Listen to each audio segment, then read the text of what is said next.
स्वतंत्रता दिवस मनाने के लिए इकट्ठा हुए। वैसे तो आज पूरे विश्व में ये ऐसे दिन हैं, ऐसी तारीख है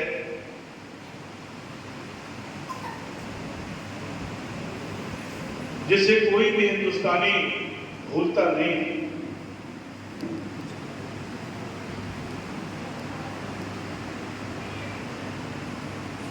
आज हमारे बीच में बहुत से स्टूडेंट्स ने, हमारे प्रिंसिपल साहब ने स्वतंत्रता दिवस को लेकर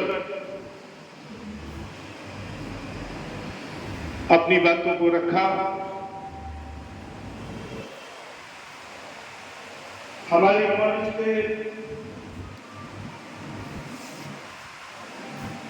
जो जिम्मेदार लोग हैं,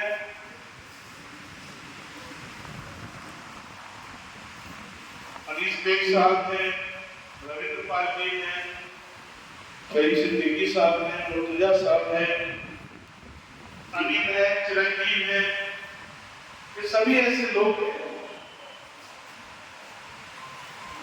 जिन्होंने अपनी मेहनत से और अपनी ईमानदारी से, और इसमें हमारे स्टूडेंट भी जिन्होंने अपनी हद में रहकर, अपनी सीमाओं में रहकर इस संस्थान का गौरव बढ़ाया।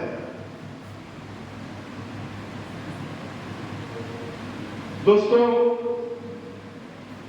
जब कोई व्यक्ति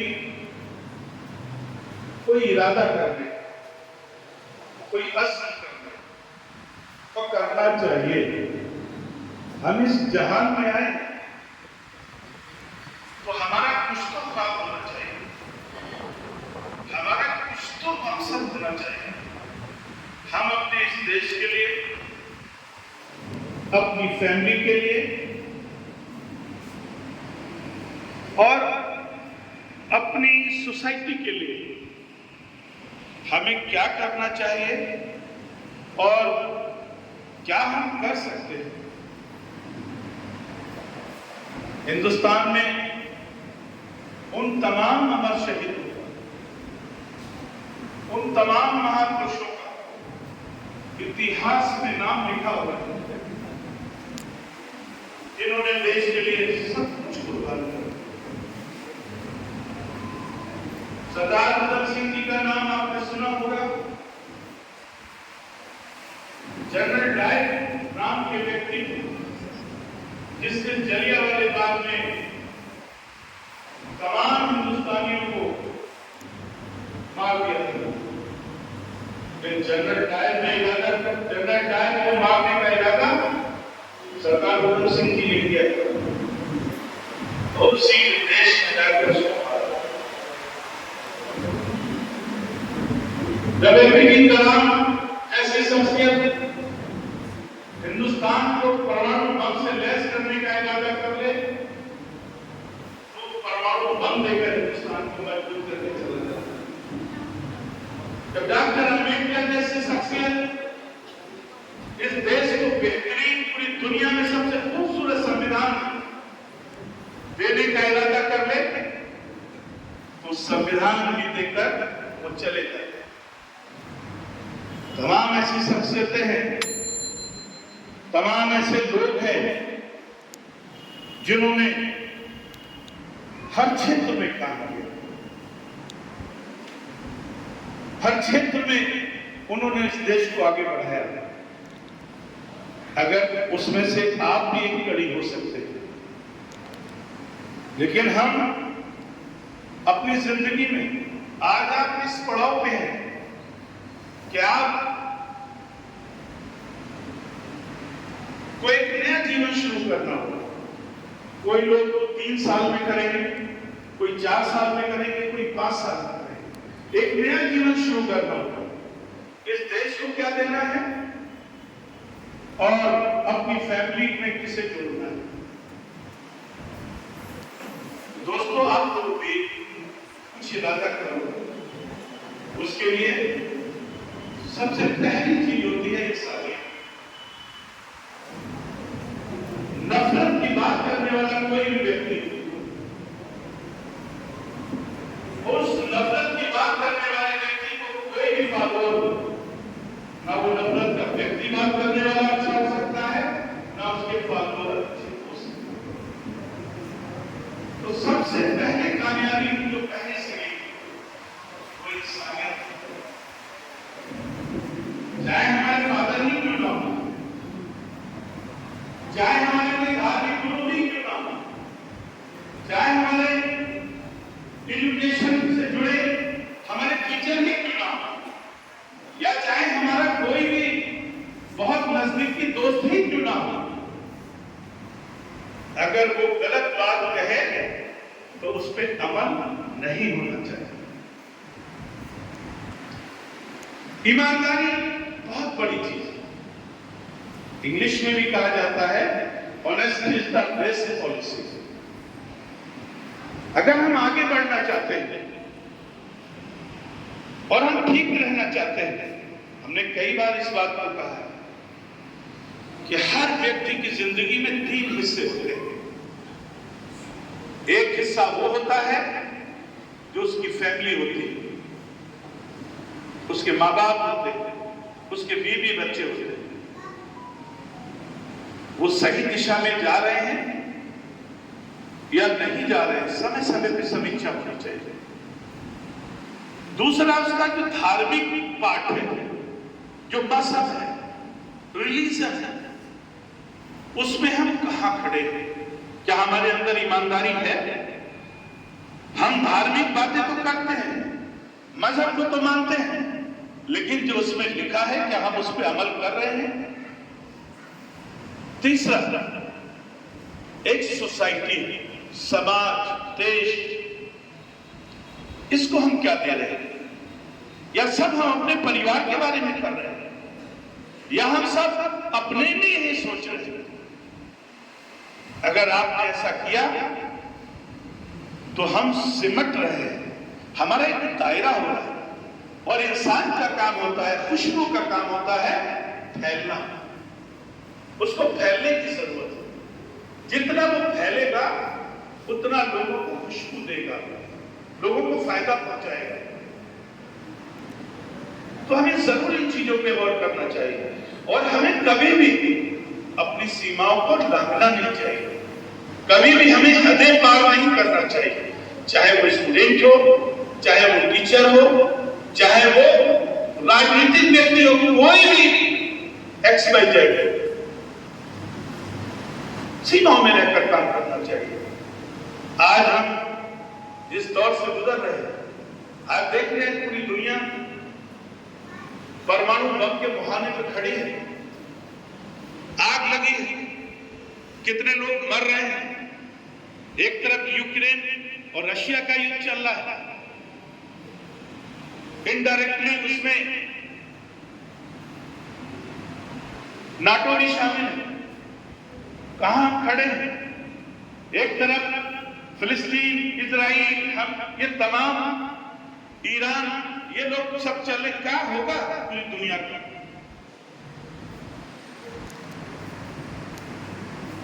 एक गलत फैसला पूरी बर्बादी की तरफ बढ़ सकता है।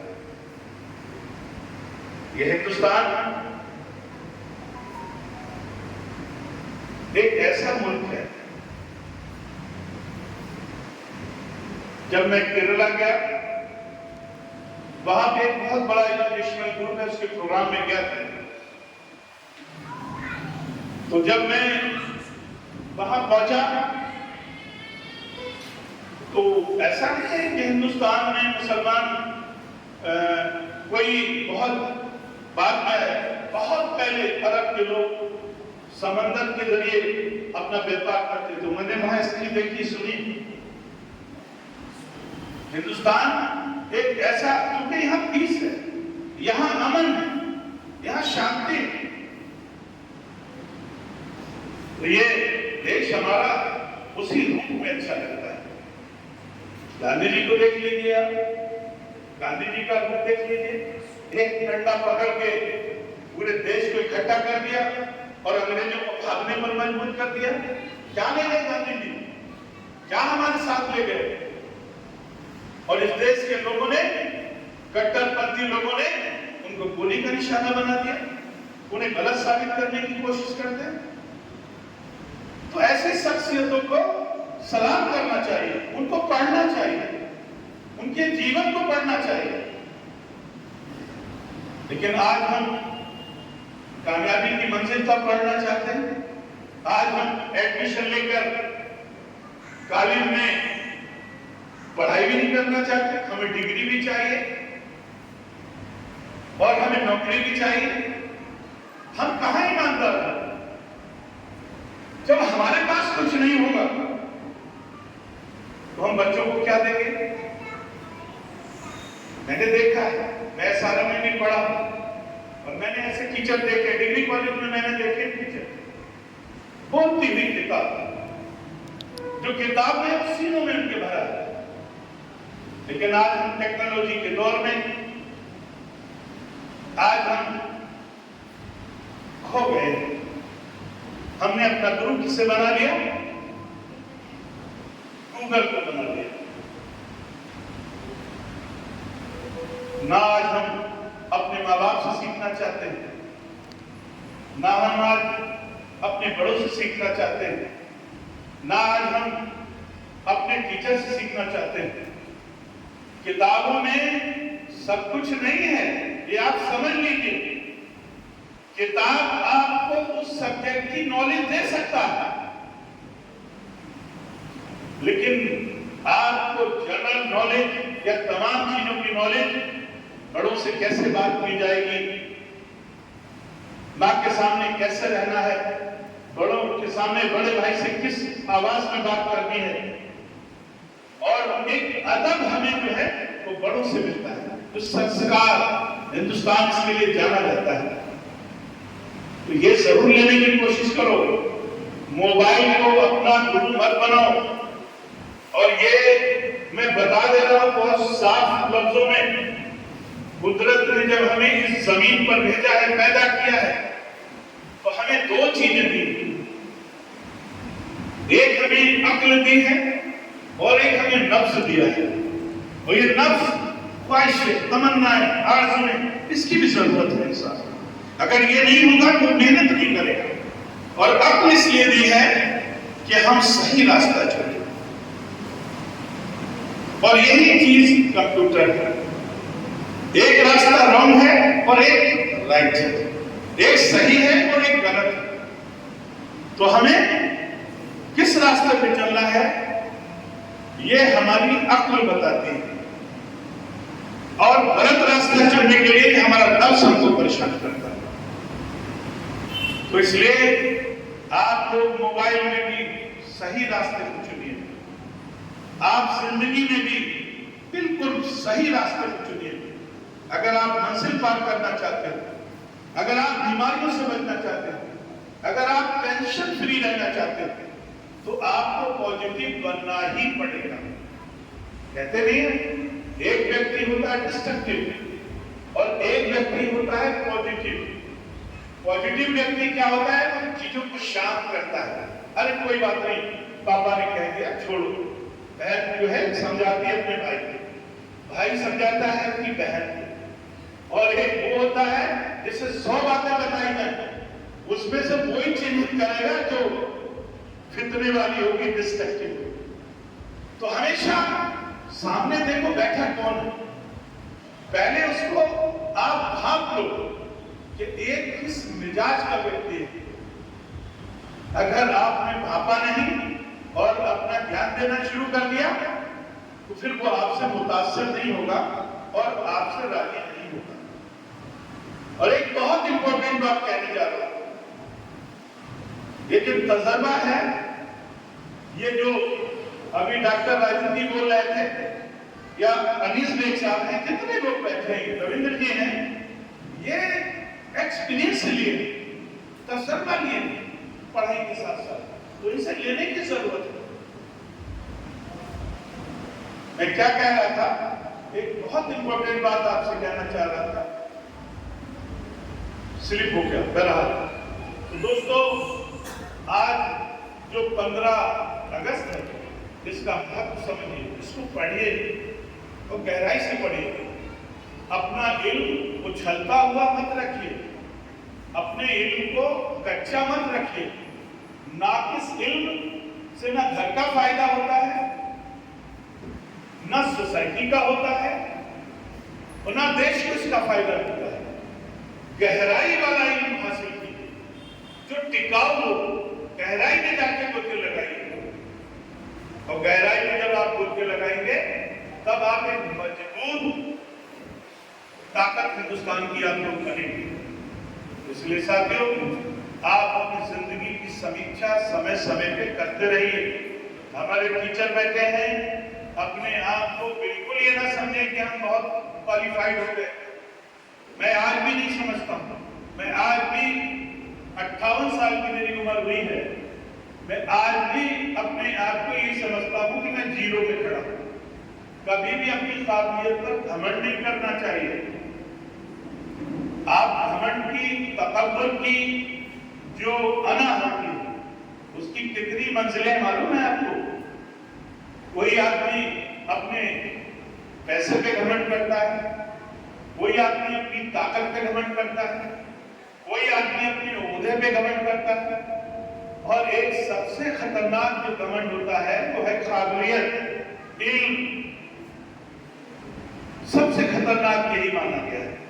तो कभी भी अपनी चीजों पे खुश होने की जरूरत नहीं है कि आपने 4 लोगों की बात को काटकर अपनी बात को अच्छा कर दिया, फिर हम भूले नहीं समाते। बात काटने की भी अक्ल से काटी, जिससे कि सामने वाले को तकलीफ ना हो। तो बात दिमाग में आ गई जो मिस हो रही थी। मैं बहुत इंपॉर्टेंट बात कहने जा रहा हूं, और आपके लिए, आपके घर के लिए, आपके परिवार के लिए बहुत बेहतर साबित हो सकती है। मैं उस पर अमल करता हूं। एक तो सबसे बड़ी बात यह है कि कभी भी बहस हाई लेवल पे नहीं पहुंचना चाहिए। कभी कभी हम लोग बैठ जाते हैं, 2-4 लोग कोई टॉपिक छेड़ देते हैं और उसमें बहस शुरू हो जाती है, और बहस की स्थिति ये होती है कि हम फिर तेजी में आ जाते हैं, और फिर हम जो उसमें ताकतवर होता है, बड़ा होता है, तो वो अपनी बात को बहुत ताकत से बोलकर, जोर से बोलकर वो कहता है इसी गुना। तो इसके लिए मना किया गया है।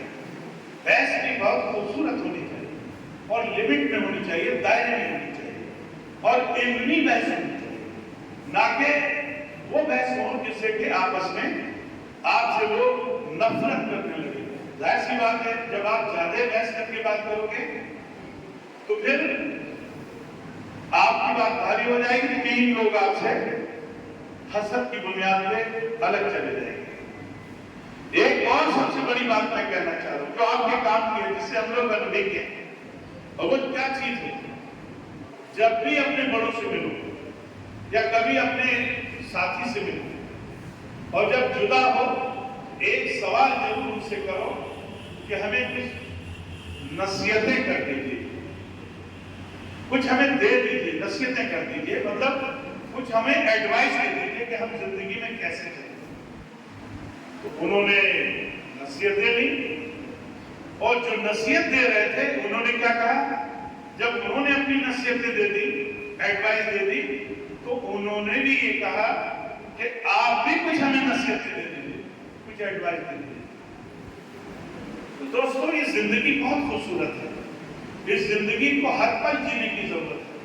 अपना शेड्यूल बनाओ, कब हमें लेटना है, कब हमें उठना है। ऐसा तो नहीं हम बहुत टाइम कहीं ऐसी जगह दे रहे हैं जहां नहीं देना चाहिए। दुनिया जानती है कि समय पे शादी भी आपकी होती है, दुनिया जानती है कि समय पे आपकी एजुकेशन भी होती है। जो 18 से 25 साल का वक्त है, अपनी ख्वाहिशों को मारना चाहिए, अपने कैरियर के ऊपर वर्क करना चाहिए। ऐसा कैसा व्यक्ति, रिक्शा चलाने वाले लोग, टेम्पो चलाने वाले लोग कहाँ बैठे हैं यहाँ? उनके बेटे IAS हो गए, IPS हो गए। इरादा तो पक्का करो। हमने अपनी जिंदगी को समेटा है कि हमें BTC की डिग्री मिल जाए, हमें BEd की डिग्री मिल जाए, और जैसे जैसे नौकरी मिल जाए हमारे बच्चे खुश रहे, हमारा घर चलता रहे, और बच्चे चाहे स्कूल में आए चाहे बच्चे ना आए, सब आप लोग जानते हो। आप लोग जो आज काम कर रहे हो, आप अपनी जिंदगी का शेड्यूल बनाओ। अगर तालीम ले रहे हो तो पूरा टाइम तालीम में देने की दोस्तों कोशिश करो। तो इसलिए एक और एडवाइस आपको, 3 लोगों से बहुत बच के रहना, 3 लोगों से बहुत बच के रहना। एक बुज़दिल से जो बहादुर ना हो, उससे बच के रहना। वो हमेशा आपको डिमोरलाइज करेगा। तुम अच्छा करो तो क्या है, छोड़ो यार रहने दो। और एक कंजूस आदमी से,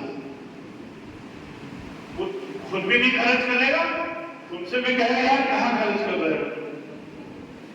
और तीसरा एक और है लालची। लालची आदमी से भी बहुत, 3 लोग ये बहुत खतरनाक है। इस स्टेज पे कोई नजर आ रहे हैं? आप कैसे लोग नहीं आ रहे बताओ? तो दोस्तों 15 अगस्त की बहुत मुबारकबाद। टाइम भी हो गया, बातें बहुत है। और हमेशा कॉलेज के बच्चों को बहुत अपनी हिम्मत बुलंद रखना चाहिए। हिम्मत को लेकर एक और आपको इशारा, हिम्मती लोग कैसे 3 तरह के होते हैं। हिम्मती और बहादुर लोग 3 तरह के होते हैं। नंबर 1, वो लोग जो समंदर का पानी देखकर डरते हैं। दूसरे वो लोग होते हैं जो समंदर का पानी छूकर भागते हैं। और तीसरा व्यक्ति वो होता है जो समंदर की गहराइयों में जाकर हीरे मोती जवाहरात निकाल के लाते हैं। आपको क्या बनना है ये आप तय करो। 15 अगस्त 78वां स्वतंत्रता दिवस आपको मुबारक हो। और जितने भी वक्ता हमारे बोले हमेशा इस बात का ध्यान रखें, क्रांतिकारी भी बोले और ऐसा बोले जो लोगों को किसी न किसी चीज के लिए प्रेरित करे। कोई ऐसा शब्द कभी भी बोलने की कोशिश न करें जिससे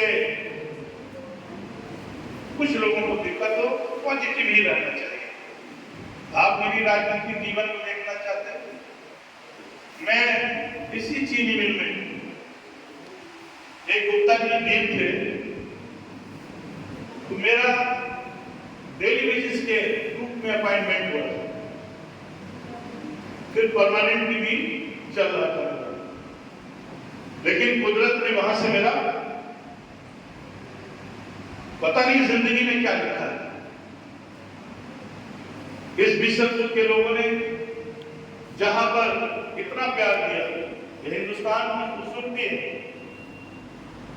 उन लोगों को भी ये बात समझना चाहिए कि जब हमने पॉजिटिव होकर काम किया तो अगर हमें 15-16 हजार वोट मुसलमानों का मिला है तो इस विधानसभा के हमारे हिंदू भाइयों ने हमें 30,000 वोट दिया है।